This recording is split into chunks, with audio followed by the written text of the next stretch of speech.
اگر وہ صحیح طریقے سے بلوچستان کو ٹریٹ کریں گے تو میں یہ کہوں گا کہ بلوچستان وہ واحد صوبہ ہے جو پورے پاکستان کی انڈسٹری کو بھی چلا سکتا ہے اور پاکستان کا جتنا قرضہ ہے اس کو بھی ختم کر سکتا ہے۔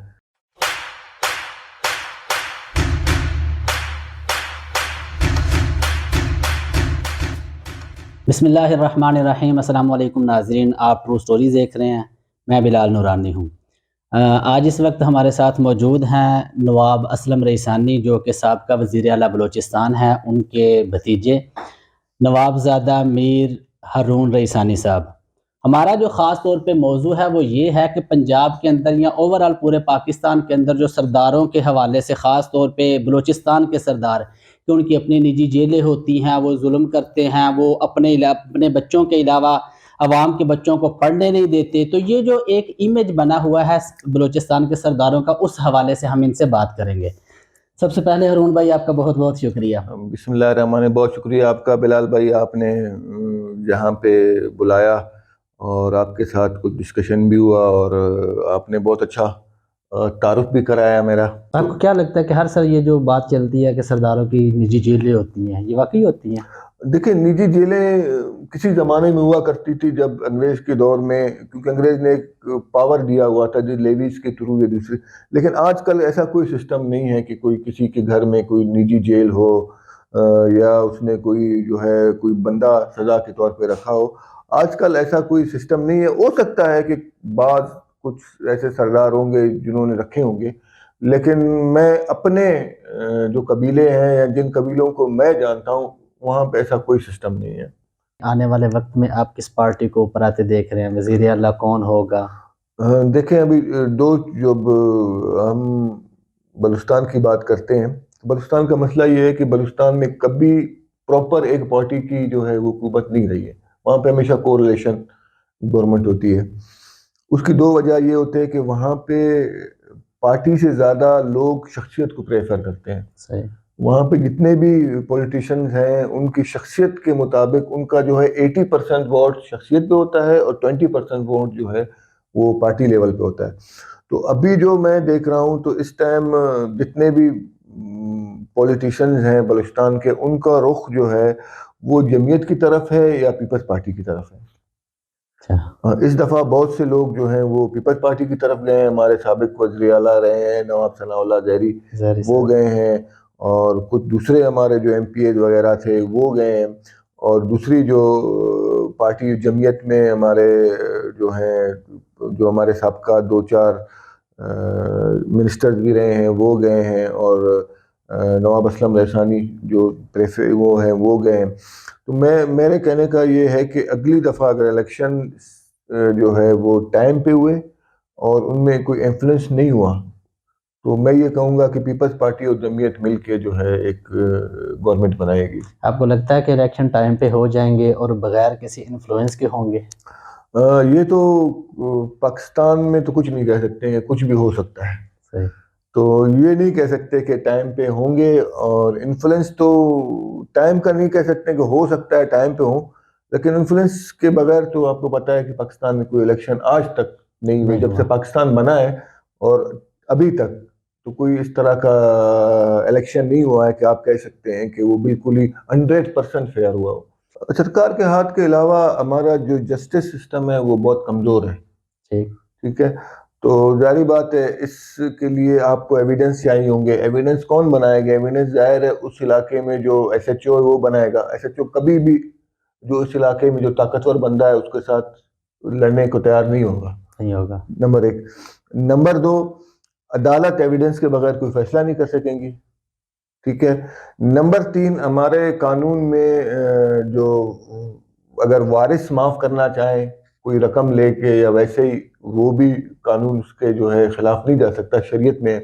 یہ 3-4 چیزیں ہیں، تو مجھے نہیں لگتا کہ اس میں کوئی اس طرح کا خاص وہ ہوگا۔ ظاہری بات ہے اتنا طاقتور بندے کے سامنے کوئی بندہ گواہ کھڑا کرنا بھی بہت مشکل بات ہے۔ کوئی اپنے بچوں کا رسک یا اپنے بچوں کی اپنی زندگی کا اتنا بڑا رسک نہیں اٹھائے گا۔ اچھا ہارون بھائی، پنجاب کے اندر جب بھی کوئی بلوچستان کا نام آتا ہے کوئی اس طرح کا تو بڑے عجیب عجیب سے ذہن میں خیالات آتے ہیں. ایون کہ میں جب بلوچستان جاتا ہوں تو لوگ مجھ سے پوچھتے ہیں کہ یار وہ بلوچ ایسے ہیں، بلوچ آپ کو رکھ لیتے ہیں، برداشت کر لیتے ہیں، گولی تو نہیں مارتے. یہ ساری چیزیں خیر میں نے تو دیکھی، الحمدللہ میرا آنا جانا رہتا ہے. آپ کوئی ایسا پیغام دے پنجاب کے لوگوں کو کہ آپ یہ لوگ اگر بلوچستان میں آنا چاہیں تو وہاں کا ماحول کیسا ہے اور ان کو وہاں پہ کیا کیا یعنی کہ انوائرمنٹ مل سکتا ہے؟ دیکھیں بلال بھائی، مسئلہ یہ ہے کہ ہم نے بلوچستان کو 75 سالوں سے چھوڑا ہوا ہے، ٹھیک ہے. کوئی بھی بیوروکریٹ بھی نہیں چاہے گا کہ وہ بلوچستان جائے، ٹھیک ہے. اور کچھ ایسی جگہیں ہیں جہاں پہ کچھ لوگ جانا چاہتے ہیں، کچھ ایسی پوسٹنگ ہے بارڈر پہ، ابھی آپ بات سمجھ رہے ہیں کہ وہاں پہ وہ جانا چاہیں میں گے، سمجھ گیا. لیکن جو مین وہ ہے وہاں پہ وہ نہیں جانا چاہتے. ابھی دیکھیں، جب تک آپ کا انٹریکشن نہیں ہوگا، آپ اس ایریے میں جائیں گے نہیں، آپ اس ایریے کو دیکھیں گے نہیں، تو آپ کو وہاں کے لوگوں کا کوئی سمجھ میں نہیں آئے گی. میں جو ہے 2001 میں یہاں پہ آیا تھا تو مجھے بھی جو ہے پورا 1 سال لگا تھا یہاں کے لوگوں کو سمجھنے میں. ٹھیک. صرف 1 دفعہ جانے سے یا 2 دفعہ جانے سے آپ کو ان لوگوں کی سائیکی سمجھ میں نہیں آئے گی، ان کا رسم و رواج سمجھ میں نہیں آئے گا، ان کے حالات آپ کو سمجھ میں نہیں آئیں گے. تو جب تک ہم انٹریکشن نہیں ہوگا، لوگ آئیں گے جائیں گے نہیں، تو ان کو نہیں پتا چلے. آپ معذرت کے ساتھ اگر آپ ان کو گوادر، یہاں کے لوگوں کو گوادر اور کوئٹہ کا ڈسٹنس بھی نہیں پتا، ان کے خیال، مجھے ایسے بندوں نے کال کیا کہ بھئی ہم جو ہے کوئٹہ آنا چاہتے ہیں، کوئٹہ سے ہم نے گوادر جانا ہے. تو میں ان کو بتاتا ہوں یار بہتر یہ ہے کوئٹہ آنے سے کہ آپ کراچی چلے جائیں، کراچی سے گوادر جائیں. بالکل. ٹھیک ہے، تو کوئٹہ جب آئیں گے تو کراچی سے وہ 7 گھنٹے کا سفر ہے، ہماری طرف سے وہ 16 گھنٹے کا سفر ہے. ایسے تو بہتر یہی ہے کہ آپ کراچی جائیں کہ وہاں سے آپ کو نزدیک پڑے گا. کیونکہ ہمارے لوگوں کو سمجھ میں بھی نہیں ہے کہ بھئی جغرافیہ بھی نہیں پڑھتے کہ بھئی بلوچستان ایک 45% ہے پورے پاکستان کا، مطلب 45% کی 50% سمجھ لیں نا، مطلب 3 صوبوں کو آپ اکٹھے کریں اس کے بعد جا کے ایک بلوچستان بنتا ہے. تو ظاہری بات ہے سفر بڑے لمبے ہیں. اس کے بعد ہر 100 کلومیٹر کے بعد لوگوں کے مزاج چینج ہوتا ہے، ہر 100 کلومیٹر کے بعد زبان چینج ہوتا ہے، 100 کلومیٹر کے بعد پانی چینج ہوتا ہے. تو اس کے لیے بلوچستان جب تک آپ آئیں گے نہیں اور اسٹڈی نہیں کریں گے، آپ آج کل تو ذرائع بہت ہیں اسٹڈی کرنے کے، آپ جو اسٹڈی کریں، آپ بلوچستان کی تاریخ پڑھیں، وہ کتابیں پڑھیں، مستند کتابیں جو لوگوں نے لکھی ہیں بلوچستان کے بارے میں اس کو پڑھیں تو آپ کو پتہ چل جائے گا. آپ کا کلچر، آپ کی روایات، میں اس کا نشاہد ہوں، بلکہ میں کہتا ہوں کہ پنجاب سے بھی شاید آپ کا اچھا کلچر ہے، عزت دینے میں، عزت لینے میں، مہمان نوازی میں، خدمت گزاری میں آپ کا کلچر ہے. میں جو بات پوچھ رہا ہوں وہ یہ ہے، پنجاب والے کہتے ہیں بلوچستان جائیں گے تو کوئی گولی مار دیں گے. اس کے اوپر بلال بھائی آپ 4-5 دفعہ ہیں، آپ کو تو کسی نے گولی نہیں ماری؟ مجھے نہیں ماری نا. تو ایسے تو نہیں ہے کہ کوئی راہ چلتے آپ کو کوئی گولی اٹھا کے گولی مار دے. ہاں بہت سی جو ہے چیزیں ہیں کہ جو بہت سے ایسے لوگ ہیں جو کہ انتشار چاہتے ہیں، ٹھیک ہے، وہ ایسی حرکت کریں گے. لیکن اس کے علاوہ کوئی اس طرح، آپ کو میں ایک بات بتاتا چلوں کہ ڈیرہ بگٹی کا نام سن کے لوگ جو ہے وہ بڑے کپ کپاتے ہیں. آپ کو یہ پتا چلنا چاہیے ڈیرہ بگٹی میں وزٹ کرنے گیا تھا فوڈ اتھارٹی کی طرف سے، تو وہاں پہ 50% لوگ پنجاب کے بیکریاں چلا رہے ہیں، 50% سے زیادہ لوگ وہاں پہ روزگار کر رہے ہیں ڈیرہ بگٹی کے اندر. تو ان کو تو کوئی ہاتھ نہیں لگاتا. ظاہری بات ہے اگر آپ نے کوئی حرکت کی ہوگی اس طرح کسی حرکت کے تھرو حرکت کرنے جا رہے ہیں، تو ظاہری بات ہے تو ان لوگوں کو بھی پتا ہوتا ہے کہ ہمارا نقصان کرنے کوئی آ رہا ہے، تو ظاہری بات ہے وہ کوئی ایسی حرکت کریں گے. باقی اس طرح کا کوئی بھی مسئلہ نہیں ہے. آپ کے پنجاب سے لوگ آتے ہیں، روزگار کر رہے ہیں. میں آپ کو یہ چیز بتاؤں کہ ہمارے گاؤں میں بھی آج ملتان کے لوگ آ کے کام کرتے ہیں. وہاں پہ جو اچھا مستری جو ہم اس کو کہتے ہیں، وہ ملتان سائڈ کے لوگ آتے ہیں، وہ کام کرتے ہیں. کام لوگ آتے ہیں، لیکن یہ ہے کہ ظاہری بات ہے بہت سی ایسی چیزیں ہوتی ہیں جو باہر کا بندہ ہوتا ہے تو اس کو سمجھ میں نہیں آتی ہیں. 4 صوبوں کے اگر دارالحکومت کا موازنہ کیا جائے تو پشاور ایک الگ نظر آتا ہے، KPK میں، لاہور پنجاب میں نظر آتا ہے، کراچی کی صورتحال ہے. بلوچستان میں جاتے ہیں، کوئٹے میں کوئی ایسی چیز نظر نہیں آتی کہ جس سے یہ بندہ کہہ سکے کہ دارالحکومت ہے. ایون کہ گلیاں محلے مکس ہو گئے ہیں، وہی محلے ہیں، وہی بازار ہے، وہی روڈ ہے، اور ہر سڑک ٹوٹی ہوئی ہے۔ پورے بلوچستان کی اوورآل صورتحال دیکھی جائے تو غربت ہے، مہنگائی ہے، بے روزگاری ہے۔ یہ ساری صورتحال، اس کی وجہ کیا ہے اور اس کی کامیابی ترقی کے اندر سب سے بڑی رکاوٹ کون سی ہے؟ دیکھیں، اس میں بعض اوقات میں کہتا ہوں کہ اس میں بہت سی ایسی چیزیں ہیں کہ جس کے ہم بھی گنہگار ہیں، لیکن بعض ایسی چیزیں کہ لوگوں کو سمجھ میں نہیں آتی۔ جیسے میں آپ کو کہوں کہ جو کمیونیکیشن ہے، ٹرین، صحیح، روڈ، ہائر ایجوکیشن، یہ سینٹر کا کام ہے، ٹھیک، جو کہ اسلام آباد میں بیٹھے ہوئے اسلام آباد کا کام ہے، ٹھیک ہے۔ تو یہ چیزیں تو اس کو پراپر وہ کریں۔ ٹھیک، پھر اگر آپ کوئٹہ کی بات کرتے ہیں، دارالحکومت کی، تو اس ٹائم کوئٹہ میں پورے بلوچستان کا ایک قسم کا زور ہے۔ ٹھیک، پورے بلوچستان سے لوگ وہاں پہ آتے ہیں۔ ایک تو آبادی ہمارے بلوچستان کی جو ہے وہ کم ہے، جی، اس کے علاوہ لوگ وہاں پہ آتے ہیں جب کوئٹہ میں سے کوئی سہولت بھی نہیں ہوتی۔ دوسری بات یہ ہوتی ہے کہ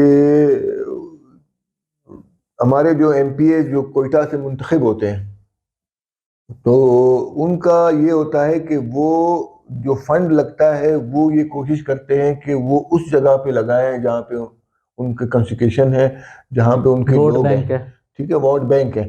تو وہ گلی محلے میں لگانے کی چھوٹے چھوٹے کام کرنے کی کوشش کرتے ہیں، لیکن پراپر جو ہے اپنا کوئٹہ کے لیے آج تک کوئی اس طرح کا منصوبہ نہیں بنا کہ اس کوئٹہ کو ہم آگے لے کے جائیں۔ دوسری بات یہ کہ گلیوں کا جب بات کرتے ہیں تو اس ٹائم میں آپ کو بتاؤں کہ جب کوئٹہ بنا تھا، وہ انگریز نے اس کو 50,000 لوگوں کے لیے بنایا تھا۔ ٹھیک، آج کوئٹہ میں 50 لاکھ بندے ہیں، ٹھیک، مطلب کتنے گنا ایک آبادی بڑھ گئی۔ تو اس زیادہ آبادی بڑھنے کی وجہ سے بھی جو ہے کوئٹہ کے حالات جو ہے وہ ٹھیک نہیں ہے، اور اس کو ہونا چاہیے۔ اگر بہت سی ایسی چیزیں ہیں کہ آپ دیکھیں گے کہ اگر میں اسلام آباد جاتا ہوں، کیونکہ ہمارا کمیونیکیشن بہت کم ہے، اگر میں اسلام آباد جاتا ہوں یا سندھ جاتا ہوں تو مجھے بہت فاصلے میں ہمارے بہت بڑے بڑے ہیں، صحیح، اور ہم اس فاصلوں کو طے کرنے میں ہمارا ٹائم ضائع ہوتا ہے، بہت لوگ نہیں نکلتے۔ اگر یہ فاصلے ہمارے کم ہو جائیں تو ہمارے بلوچستان یا کوئٹہ میں جو لینے والا ہے وہ یہ کوشش کرے گا کہ وہ کراچی جا کے رہے یا اسلام آباد جا کے رہے یا دوسرے پنجاب کے شہر ہیں وہاں پہ جائے یا سندھ کے شہر ہیں وہاں پہ جائے۔ تو یہ زیادہ تر جو گاؤں کے وہ کوئٹہ کے لوگ ہیں وہ پریفر یہی کرتے ہیں کہ ہم کوئٹہ سے باہر نہ جائیں۔ ٹھیک۔ اچھا، اس میں پھر رکاوٹ کون ہے دیکھیں، رکاوٹ بلوچستان کی ترقی کے اندر؟ رکاوٹ کون ہے؟ رکاوٹ بلوچستان کا وہ ذہن ہے، بلوچستان کی رکاوٹ میں وہ ذہن ہے کہ جو ابھی تک بلوچوں کو سمجھ نہیں سکا ہے، ٹھیک، بلوچوں کو ٹریٹ کیسے کرنا چاہیے، صحیح، ٹھیک ہے۔ تو وہ ذہن کو تھوڑا سا سوچنا چاہیے کہ بلوچستان بھی ہمارے پاکستان کا حصہ ہے، اور اگر بلوچستان ہے تو پاکستان ہے۔ اگر وہ صحیح طریقے سے بلوچستان کو ٹریٹ کریں گے تو میں یہ کہوں گا کہ بلوچستان وہ واحد صوبہ ہے جو پورے پاکستان کی انڈسٹری کو بھی چلا سکتا ہے، اور پاکستان کا جتنا قرضہ ہے اس کو بھی ختم کر سکتا ہے۔ لوگوں کو گوادر کا پتہ ہے، لوگوں کو سینڈک کا پتہ ہے، رکوڈک کا پتہ ہے، لیکن لوگوں کو جو ہے وہ غریب لوگ جو بارڈر پہ رہتے ہیں، جن کے پاؤں میں جوتے نہیں ہیں، ٹھیک ہے، جن کے گھروں میں کھانے کو نہیں ہے، تو وہ ان کو نہیں پتہ چلتا۔ آج سینڈک چائنا کو بھی کما کے دے رہا ہے، پاکستان کو بھی کما کے دے رہا ہے۔ سینڈک کے آس پاس جتنے بھی گاؤں ہیں مدد کے ساتھ، صحیح، اور جو چاغی ڈسٹرکٹ ہے جس کو جہاں پہ پاکستان کا ایٹمی دھماکہ ہوا، تو وہاں کے لوگوں کی جب آپ حالت دیکھتے ہیں تو آپ کو یہ کچھ سمجھ میں نہیں آتا کہ واقعی ہم اس سرزمین کے مالک ہیں جہاں پہ سونا چاندی اور جہاں پہ پاکستان کی سلامتی کا ضامن وہ صوبہ ہے۔ صوبہ، تو یہ چیزیں تو ہمیں کچھ سوچنی چاہیے کہ ہم کس طرح بلوچستان کو ڈیولپ کر سکتے ہیں۔ تو یہ چیزیں جب تک ہم یہ سوچیں گے نہیں، جو اسلام آباد میں بیٹھے ہوئے لوگ ہیں، جب تک وہ منصوبہ بندی نہیں کریں گے صحیح طریقے سے، وہاں پہ آ کے دیکھ کے اور اس علاقے کے لوگوں کے مطابق کوئی منصوبہ بندی نہیں ہوگی، ان کے ذہن کے مطابق، تو یہ بلوچستان کی ترقی شاید 200 سال بعد بھی نہ ہو. کہ جتنے بھی ایم پی اے ہوتے ہیں بلوچستان کے اندر موسٹلی وہ سارے سردار ہی ہیں، وہ کسی بھی قبیلے سے ہوں، ثناء اللہ زہری ہوں، اسلم ریسانی ہوں.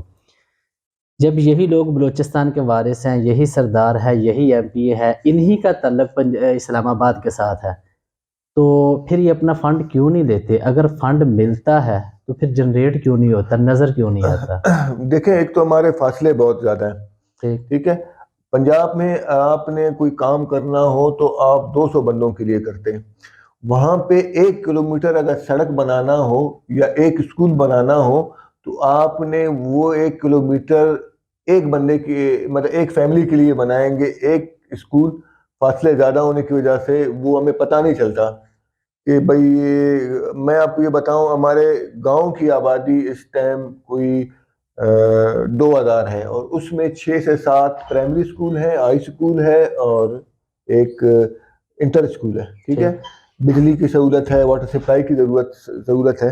تو لوگ یہ سمجھتے ہیں کہ جب ہم بائی روڈ سفر کر رہے ہوتے ہیں تو ہر بندے کو فیسلیٹ نہیں کر سکتے وہاں پہ، فاصلے زیادہ ہونے کی وجہ سے. کیونکہ آپ کو یہ پتا ہونا چاہیے کہ ایک جب روڈ بنتا ہے تو اس کی قیمت اور اس کا خرچہ کتنا لگتا ہے، یا تو پھر آپ ہر گاؤں کے لیے ہر جو ہے وہ پائپ لائن نہیں بچھا سکتے. پنجاب میں تو یہ ہے کہ یہاں پہ زمین کے اندر پانی وافر مقدار میں موجود ہے، لیکن ہمارے بلوچستان کے ایسے ایریے ہیں جہاں پہ ہزاروں فٹ کے نیچے بھی پانی نہیں ہوتا. تو یہ بہت سی ایسی چیزیں ہیں جو کہ نہیں سمجھ سکتے. دوسری بات یہ کہ جو ہمارا حصہ آتا ہے فنڈ میں، وہ آبادی کے نسبت سے آتا ہے اور وہ ہوتا ہے 6%. اسلام آباد سے جو بلوچستان کا ہوتا ہے وہ 6%. ایک ہماری جو کوٹا ہے، ہمارا جو کوٹا ہے وہ 6% ہے، جس میں ہمارا اسکول ہوا، مطلب ہمارے جو جابز ہیں جو اسلام آباد میں نہیں ہے وہ 6% ہے. اور دوسری بات یہ کہ ہمارے جو سینٹرل کے جتنے بھی ہمارے وہ ہیں محکمے ہیں، ان میں 6% سے زیادہ ہمارے لوگ نہیں آ سکتے. 6% اور 94%، ظاہری بات ہے اس میں بھی ایک تضاد ہو جاتا ہے، کیونکہ لوگ جو بیٹھے ہوئے ہیں وہاں پہ تو ہر کوئی، یہ تو ایک نیچرل سی بات ہے کہ جو جہاں جب اس کے پاس کسی کے پاس طاقت آتی ہے تو سب سے پہلے وہ اپنے گھر کے بارے میں سوچتا ہے، پھر اپنے محلے کے بارے میں سوچتا ہے، پھر اپنے شہر کے بارے میں سوچتا ہے، پھر وہ جا کے اپنے ملک کے بارے میں سوچتا ہے. تو ظاہری بات ہے جب ان کے پاس طاقت ہے، ان کے پاس فنڈ ہے، تو ہر کوئی کوشش کرے گا کہ میں اپنے ہی ایریے میں اپنے ہی گھر میں لگاؤں. ٹھیک، بہت شکریہ ہارون بھائی.